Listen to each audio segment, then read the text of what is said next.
Allez-y, Adèle, racontez-nous. Vous avez 22 ans. Non, c'est dans 2 mois, je vais les avoir.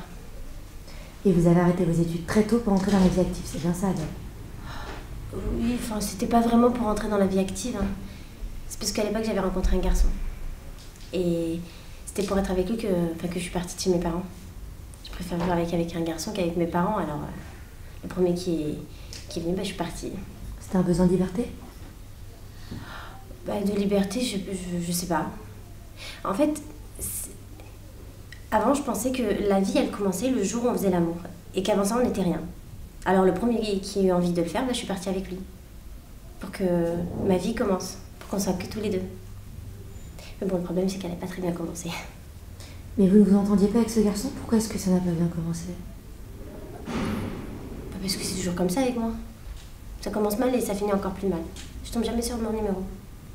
Vous voyez les papiers collants en spirale qui attirent les mouches? C'est moi craché. Une histoire moche, il n'y en a pas une qui me passe à côté. Faut croire qu'il y en a qui font aspirateur pour soulager un peu les autres. Hein. Je tombe jamais sur le bon numéro. Tout ce que j'essaye, ça foire et tout ce que je touche, ça se transforme en vacherie. Comment vous expliquez ça, Adèle? La poisse, ça s'explique pas. Hein.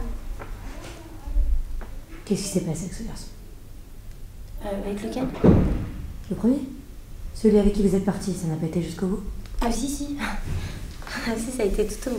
Mais vous avez été déçue? Non. Non, parce que sinon je serais peut-être pas là devant vous, là. Oui, enfin bon, la première fois c'est jamais très facile, et puis si vous n'étiez pas très à l'aise, c'est parce que vous étiez très jeunes tous les deux. Non, c'est parce qu'on était sur un lavabo de station de service et c'est pas très pratique. Vous avez déjà essayé? Non. C'est pas pratique. C'est moi qui ai l'idée de faire du stop. Mais bon, le stop c'était pas une très bonne idée. Remarquez en même temps, quand vous faites le compte des bonnes idées, j'en ai pratiquement jamais eu.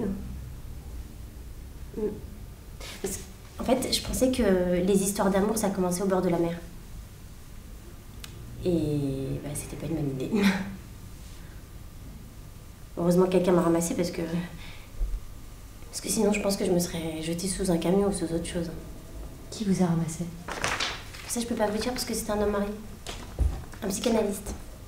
D'ailleurs elle avait bien vu que j'avais un coup de cafard carabine. Il s'est mis en 4 pour me remonter le moral.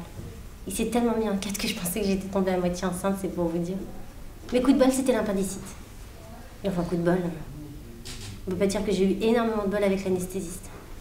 Vous avez des problèmes avec l'anesthésiste? Non, il était gentil. Il avait l'air tellement amoureux. Je l'aurais suivi au bout du monde. Mais on n'a pas été plus loin que Limoges. C'est marrant, hein? Comme on peut avoir l'air raide dingue amoureux en n'étant pas du tout. Ça doit être quelque chose qui doit être facile à imiter, je crois. Il me disait que je lui faisais l'effet d'un verre de Cointreau. Mais le Cointreau, il a dû s'enlacer assez vite, c'est pour ça qu'il est parti téléphoner. À qui? Ça, je sais pas parce qu'il est jamais revenu. On était dans un restaurant et je savais pas qu'il y avait une sortie par derrière. C'est pour ça que je suis restée jusqu'à la fermeture. Le patron, il habitait juste au-dessus. Ça sentait un peu la friture, mais il avait les mains douces. Les mains, c'est traître. Ça peut vous faire croire n'importe quoi. Et c'est comme ça que je suis devenue hôtesse d'accueil chez lui. Hôtesse d'accueil, ça consiste en quoi? Au début, surtout à accueillir, à être souriante avec tout le monde. Ça donnait pas la méningite comme travail, hein, vous savez. Mais les sourires, ça donne vite des idées. Et à Limoges, il y a un tas d'hommes qui se sentent seuls. Le juge m'a dit que c'était un des coins français où il y avait le plus de dépressifs, c'est pour vous dire. Qui juge, Adèle? Celui-là qui s'est occupé de moi. Et quand ils ont fermé le restaurant à cause des hôtesses d'accueil. Lui aussi était dépressif. Mais il s'est pas occupé de moi très longtemps. Même pas un quart d'heure. Dans une chambre d'hôtel, sans oreiller, sans rideau. Remarquez, il avait pas mauvais fond. Quand il a vu que j'avais les yeux rouges de larmes, il m'a donné son mouchoir. Puis il est reparti.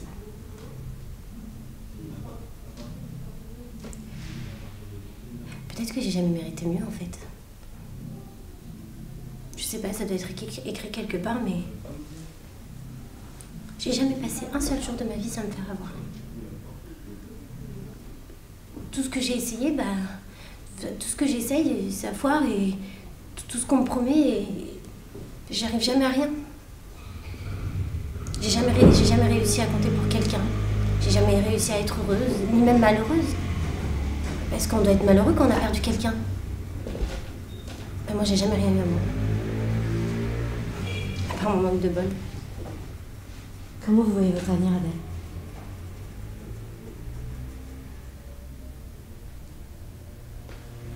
Je sais pas.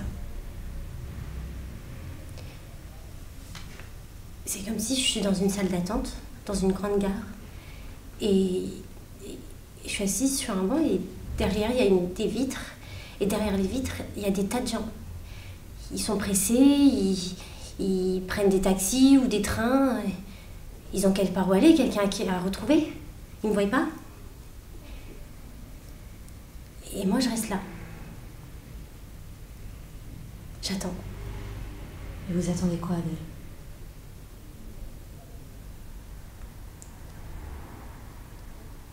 Qu'il m'arrive quelque chose.